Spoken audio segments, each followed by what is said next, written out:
یہ ساری ظاہری صورتیں ہیں نماز کی۔ باطنی صورت جو ہے نماز کی، اور جو سب سے اعلیٰ اور افضل ہے، اور جس کا لازم، جس طرح ظاہری صورت لازم ہے، اسی طرح یہ باطنی صورت بھی لازم ہے۔ اس سبجیکٹ کے جو اسکالرز ہیں باطنی ہیت کے، نماز کے حوالے سے یا دیگر اعمال کے حوالے سے، یہ صوفیہ صافیہ، اور اس سے بھی زیادہ نماز میں حضوری قلب اور استغراق جو نماز کا رکن لازم ہے، اس کے حوالے سے ذکر ہو چکا ہے، جس پر تمام انبیاء، مرسلین، سلف صالحین متواتراً جن کی یہ سنت رہی ہے، انبیاء مرسلین سلف صالحین کی، کہ نماز کا کمال یہ ہے کہ نماز میں استغراق اور ذوق اور حضوری قلب ہو، انہماک ہو۔ نماز فقط نہیں تو اگر خالی ظاہری ہیت کے ساتھ نماز رہ جاتی ہے، اس میں حسن نیت نہ ہو، اس کے اندر باطنی کیفیت پیدا نہ ہو اگر نماز میں، تو صرف ایک ورزش اور ریاضت بدنی بن کے رہ جاتی ہے۔ بڑا واضح فرق ہے صوفی اور مولوی میں۔ مولوی محتاج دلیل ظاہر ہوتا ہے، صوفی ظاہری دلیل کے ساتھ ساتھ باطنی دلیل بھی رکھتا ہے۔ باطنی دلیل کیا ہے؟ مقام شہود و معرفت الہی، تکشف، کشف و کرامت و مشاہدات الہیہ، یہ ساری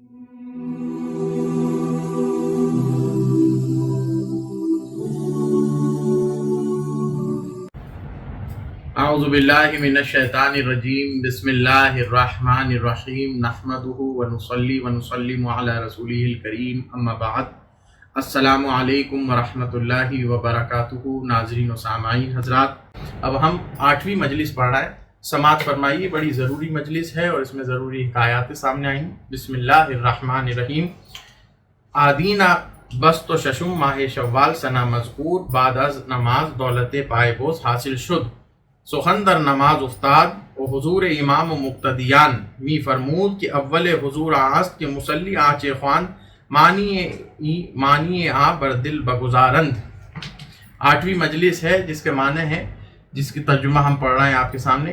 اسی سال ماہ شوال کی 26ویں تاریخ جمعے کو نماز کے بعد قدم بوسی کی دولت حاصل ہوئی۔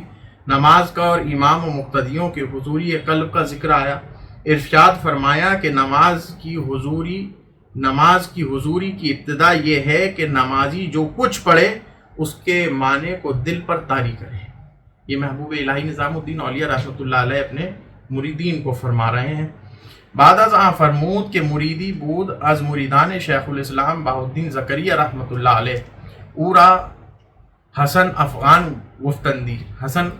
گفتندی صاحب ولایت بود در غایت بزرگی، چنانکہ شیخ بہاء الدین می فرمود کہ اگر فردا مرا گوین کے درگاہ ما چے آوردی من گویم حسن افغان را آوردام۔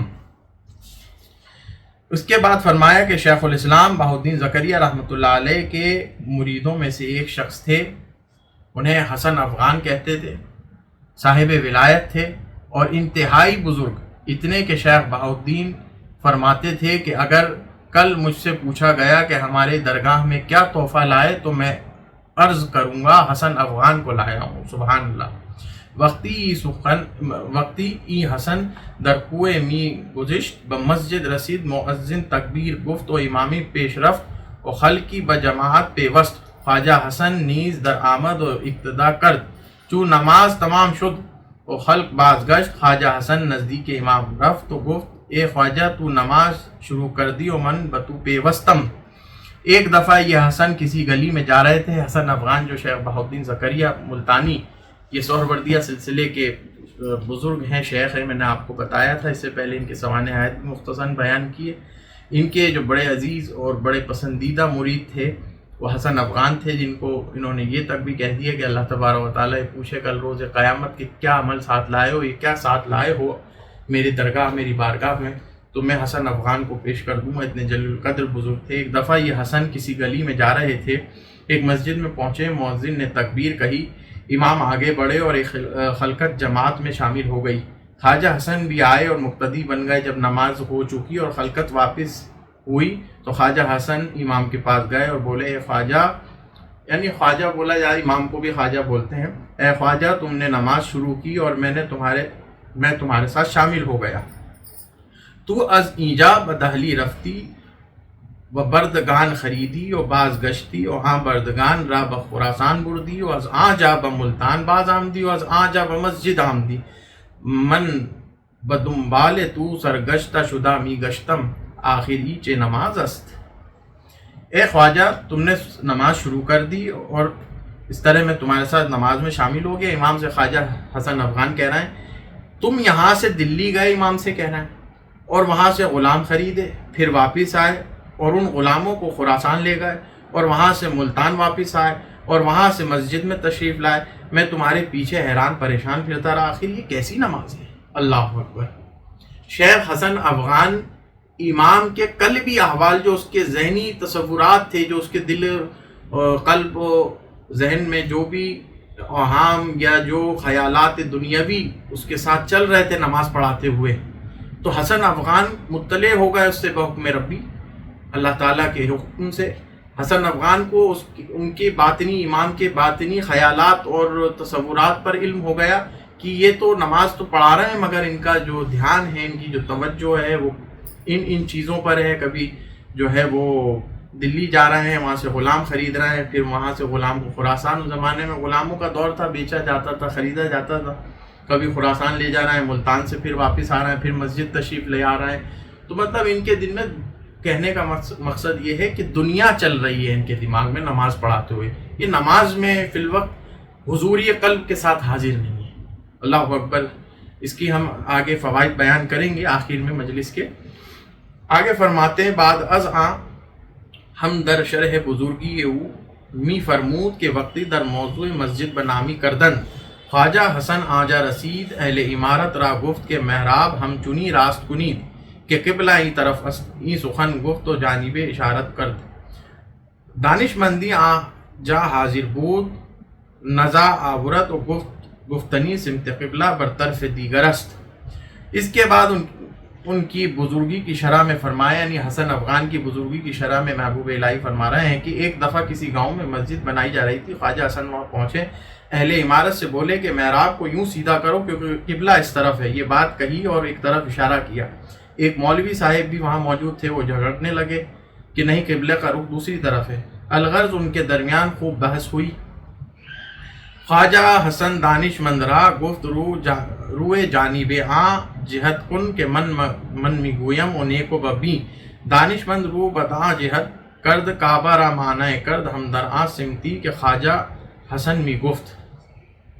وہ جھگڑنے لگے، اس کے بعد قبلے کا رخ دوسری طرف، الغرض ان کے درمیان خوب بحث ہوئی، مولانا صاحب کے درمیان اور خواجہ حسن افغان کے درمیان۔ خواجہ حسن نے مولوی سے کہا رخ اس جانب کر دو جدھر میں کہہ رہا ہوں اور غور سے دیکھو۔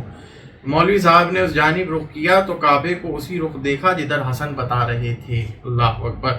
بعد از احوال او شرادات کہ او امی بود او ہیچ نخواندہ خلقی می ہارند و کاغذی و لوہی پیشے او می داشتن چند سطر بر آنجا نبشتہ بعضی نظم و بعضی نثر و بعضی عربی و بعضی فارسی از ہر بابت چند سطر می نوشتند و درمیان یا سطرہا یک سطر از آیات قرآن ہم نوشتند۔ اس کے بعد ان کے حوال، یعنی حسن افغان کے حوال کے بارے میں حضرت محبوب الہی فرما رہے ہیں، اس کے بعد ان کے حوال کی تفصیلی بتائی کہ وہ امی بے پڑھے لکھے تھے، کچھ بھی نہیں پڑھا تھا، یعنی ظاہری تعلیم کوئی حاصل نہیں کی تھی، کسی مدرسے مکتب سے فارغ نہیں تھے۔ لوگ آتے تھے اور کاغذ اور تختی ان کے سامنے رکھتے تھے، چند سطریں اس پر لکھی ہوتی تھی، بعض نظم ہوتی، بعض نثر ہوتی، بعض عربی ہوتی، بعض فارسی ہوتی، ہر موضوع ہر چند سطریں لکھتے تھے۔ ان سطروں کے درمیان ایک سطر قرآن مجید کی آیت کا بھی لکھ دیتے تھے۔ آگا از او می پرسیدن کے درمیانی سطرہا سطر قرآن کدام است او اشارت با آیت قرآن می کردی کی ایست او را گفتندی کہ تو قرآن نہ خواندہ ہے چے دانی کے ای آیت قرآن است گفتی نوری کے در این سطر می بینم در سطرہا دیگر نیست۔ پھر ان سے پوچھا تھا کہ ان سطروں کے درمیان قرآن مجید کی سطر کون سی ہے؟ وہ قرآن کی آیت کی طرف اشارہ کرتے تھے کہ ان سے کہا جاتا تھا کہ آپ نے تو قرآن پڑھا ہی نہیں، پھر آپ کو کیسے معلوم ہوتا ہے قرآن کی آیت ہے؟ فرمایا کہ جو نور اس سطر میں دکھ رہا ہے وہ دوسری سطروں میں نہیں ہے۔ اللہ اکبر۔ یعنی اتنے جلیل القدر امی بزرگ تھے، بے شمار امی بزرگ گزرے ہیں صوفیہ میں، تو ان کے سامنے ٹیسٹ کے لیے، ان کی تلاش کے لیے کہ وہ صوفی بھی ہیں کہ نہیں، بزرگ بھی ہیں کہ نہیں، یا صرف باتیں اڑی ہوئی ہیں ان کے حوالے سے. تو ان کے سامنے چند لوگ جو ہوتے تھے وہ کچھ خط و کتابت کر کے لاتے تھے، جس میں نظم بھی ہوتی تھی، نثر بھی ہوتی تھی، کچھ فارسی ہوتی، کچھ اردو ہوتی، کچھ عربی ہوتی، کچھ فارسی ہوتی، اور اس سطروں کے درمیان جو ہے وہ قرآنی آیت کو لکھ دیا کرتے تھے. اب حضرت خواجہ حسن افغان کے سامنے جو لا کے پڑھاتے تھے تو کہتے تھے اس میں یہ بتاؤ کہ اس میں قرآنی آیت کہاں لکھی ہے. اب ظاہر سی بات ہے وہ ظاہری صورت اور ظاہری طور پر تو وہ امی تھے، تو وہ کہتے تھے یہ قرآن کی آیت ہے، باقی یہ سب انسان کی لکھی ہوئی باتیں، یہ آپ سب کی لکھی ہوئی، یہ قرآن مجید ہے. تو ان سے پوچھا جاتا ہے قرآن مجید کیسے، تو آپ فرماتے تھے کہ اس میں سے نور ظاہر ہو رہا ہے، جو کہ انسان کا لکھا ہوا جو بھی نوشتہ انسان کا ہے اس سے نور ظاہر نہیں ہو سکتا، یہ کلام اللہ ہے، اس سے نور ظاہر ہو رہا ہے. تو یہ جو سطر کے بیچ میں جو تم نے لکھا ہے یہ قرآن مجید کی آیت مبارکہ ہے. اللہ اکبر. اس کے بعد آگے حکایت ہے. ہم ملائم حال عام بزرگ لختی سخن در استغراق ذوق نماز افتاد، فرمود کے مردی بود اورا خواجہ کریم گفتندی، او مگر در دہلی اول حال نویسندہ بود، آخر ہا رو از اشتغال دنیا بگردانید یکے از واصلاں شد، چنانچہ بارہا گفتی تا گور من در دہلی است ہیچ کافری اصطلاح نبایت. ان بزرگ کے حوال کی مناسبت سے ذوق نماز کے استغراق کے حوالے سے بیان کیا گیا. فرماتے ہیں کہ ایک شخص تھے جنہیں خواجہ کریم کہتے تھے، وہ شاید دہلی میں اول کلرک رہے، آخر میں دنیا کے دھندوں سے منہ پھیر کر وہ واصلوں میں سے ہو گئے. چنانچہ اکثر کہا کرتے تھے کہ جب تک میری قبر دہلی میں ہے کوئی کافر غالب نہیں آ سکتا. حال حضور نماز او بیان فرمود کہ وقت نماز شام پیش دروازہ کمال بنماز مشغول بود، مگر در آن ایام تشویش میوان بودا است، کسے بیگاہ حالیے آن دروازہ و آن طرف آن نتوانستی دار رفت. این خواجہ کریم بنماز مشغول شد، یارانے او بر دروازہ ایستادہ بودن، او را آواز می دادن کہ زود بشہر در آئی و دربانے دروازہ نیز غلبہ می کرد. ان کی نماز کی حضوری کا حال بیان فرمایا محبوب الہی نے کہ ایک دفعہ مغرب کی نماز کے وقت دروازہ کمال کے سامنے نماز میں مشغول تھے. شاید اس زمانے میں میواتیوں کا بڑا خطرہ تھا، کوئی بھی نا وقت اس دروازے کے قریب اور ان کے اطراف میں جانے کی ہمت نہیں رکھتا تھا. یہ خواجہ کریم نماز میں مشغول ہوئے، ان کے ساتھ ہی دروازے پر کھڑے تھے اور آواز دے رہے تھے کہ جلدی شہر میں آ جاؤ، اور دروازے کا دربان بھی شور مچا رہا تھا. الغرض این خواجہ کریم نماز خود بحضوری تمام بگزارت آگاہ کے از آنجا بازگشت، اورا گفتند کہ تو ہیچ آواز ماں نہ شنیدی؟ گفت نی. گفتند عجیب چند این غلبہ کہ کردیم تو نہ شنیدی؟ گفت عجیب از کسے است کہ او در نماز باشد و غلبہ کسے بشنود. یہ خواجہ کریم نماز میں مشغول ہو گئے، ان کے ساتھ دروازے پر کھڑے تھے، یہ والی بات ہو گئی. الغرض ان خواجہ کریم نے اپنی نماز پورے حضور کے ساتھ تمام کی. جب وہ اس جگہ سے واپس آئے تو ان سے کہا گیا کہ تم نے ہماری کوئی آواز نہیں سنی؟ جواب ملا نہیں. بولے تعجب ہے، ہم نے تو اتنا شور مچایا اور تم نے آواز نہیں سنی. فرمانے لگے تعجب تو اس پر ہے کہ کوئی نماز میں ہو اور کسی کا شور و دھم سنے. اس کے بعد فرمایا کہ جب سے ان خواجہ کریم نے خدا عز و جل سے لو لگائی، تمام عمر کبھی درم و دنانیر کو ہاتھ نہیں لیا. بعد از آن فرمود کہ آن خواجہ کریم چورو بخدا عز و جل آورد، ہرگز در ہمہ عمر خود در درم و دنانیر بدست خود نہ گرفت. بعد از آن خواجہ ذکر اللہ بالخیر در ترک دنیا لذات آن بسخن در پیوست. آپ نے فرمایا می فرمود کہ ہمت بلند باید کرد و بالائش دنیا مشغول نہ باید گشت، از سر شہوت باید برخواست. آگاہی دو مصرع بر لفظ مبارک راند. خواہشات سے بلند ہو جانا چاہیے اور دنیا کے آلائش میں نہیں پھنسنا چاہیے. آپ نے دو مصرع ارشاد فرمایا محبوب الہی نے، یک لحظہ ز شہوتی کے داری برخیز، تب نشیند ہزار شاہد پیشت. فرماتے ہیں لمحے بھر کو اپنے خواہشوں سے بلند ہو جاؤ. محبوب الہی فرماتے شعر کا مطلب ہے لمحے بھر کے لیے اپنے خواہشوں سے بلند ہو جاؤ تاکہ ہزار معشوق تمہارے سامنے بیٹھ جائیں. 8ویں مجلس سے جو خلاصہ اور نتیجہ فکر اور فائدے ہم کو حاصل ہوئے ہیں، اس میں سب سے پہلے یہ ہے کہ اس حکایت سے معلوم ہوا کہ نماز میں تعدیل ارکان کے ساتھ ساتھ جو سب سے ضروری چیز ہے وہ حضوری قلب ہے. یعنی نماز کے ظاہری ہیئت کے اختلافات اپنی جگہ ہیں جو ائمہ کے درمیان ہیں، لیکن جو سب سے ضروری ہے علماء کا سبجیکٹ ہے.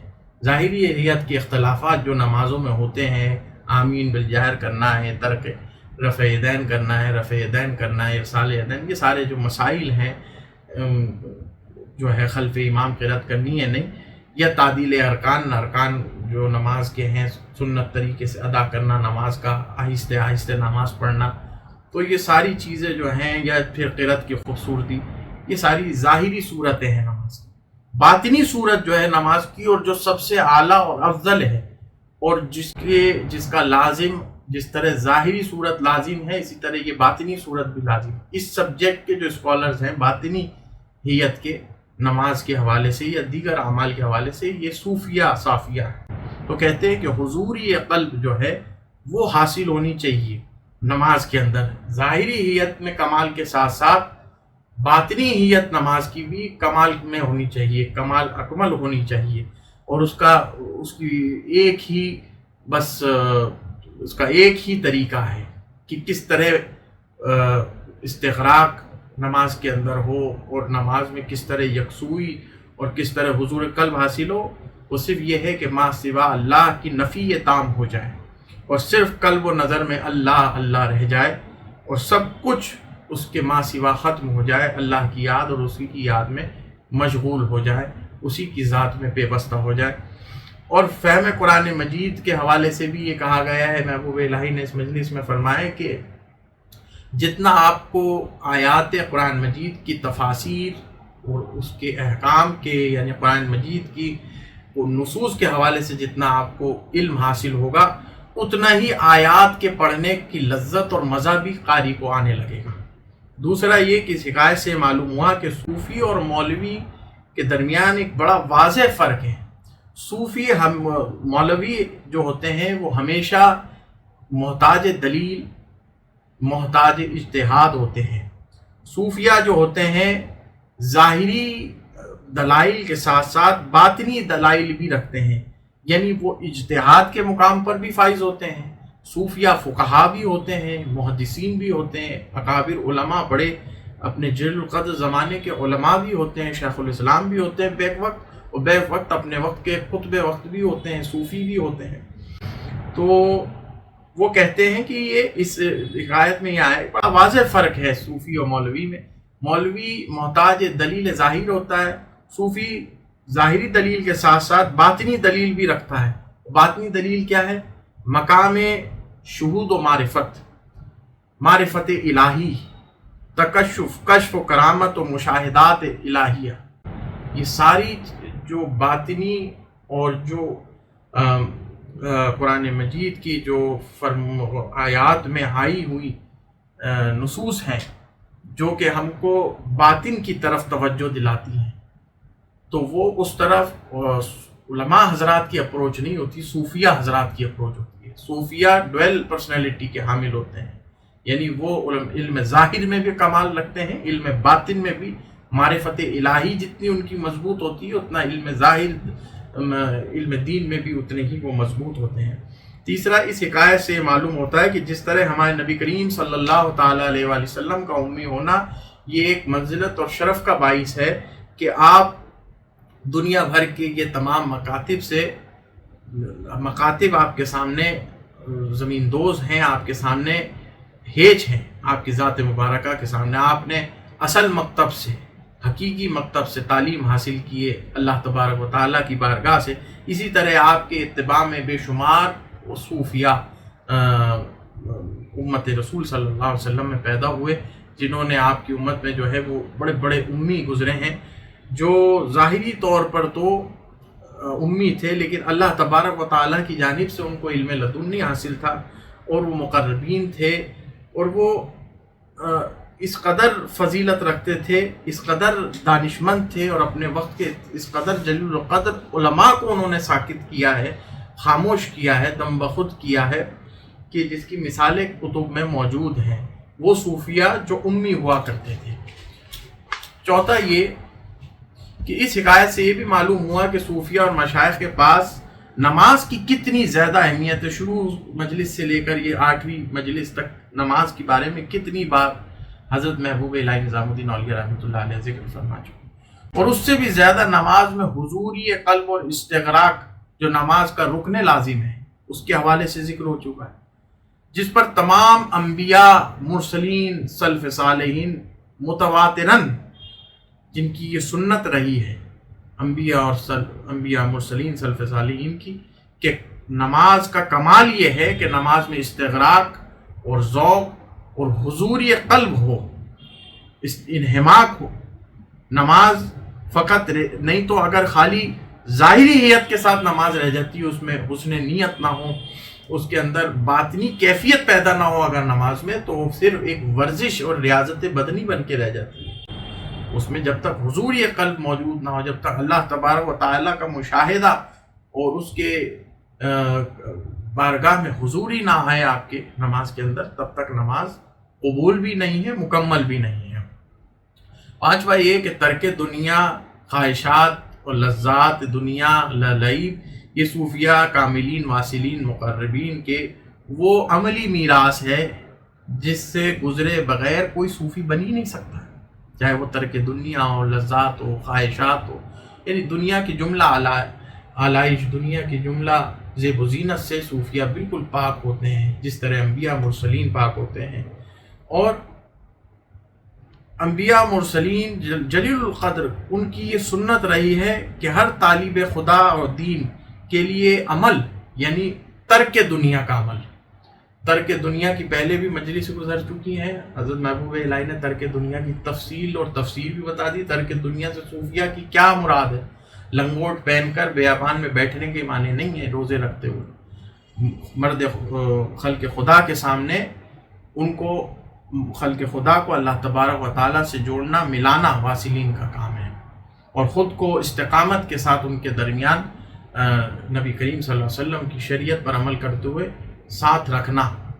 تو یہ ساری چیزیں، یہ عمل متواتر ہے جو انبیاء مرسلین سے وراثتاً صوفیہ کو حاصل ہوئی، اور ترک دنیا پر کوئی کلام نہیں۔ قرآن مجید کی آیاتیں اور احادیث متواترہ سے ثابت ہے ترک دنیا کے معاملات، یہ صوفیہ اس پر عمل کرتے رہے۔ یہ ایک واضح فرق ہے علماء اور صوفیہ کے درمیان۔ وہ علماء جو کسب دنیا کرتے ہیں، نہ کہ وہ علماء جو دین کے خاطر عمل پیرا ہے، دین کے لیے زندہ ہے۔ وہ صوفیہ جو ہمیشہ جن کے عمل میں ترک دنیا رہی ہے، وہ در حقیقت وہی علماء بھی ہیں، وہی صوفیہ بھی ہیں۔ اقول قولی ھذا واستغفر اللہ، والسلام علیکم ورحمۃ اللہ وبرکاتہ۔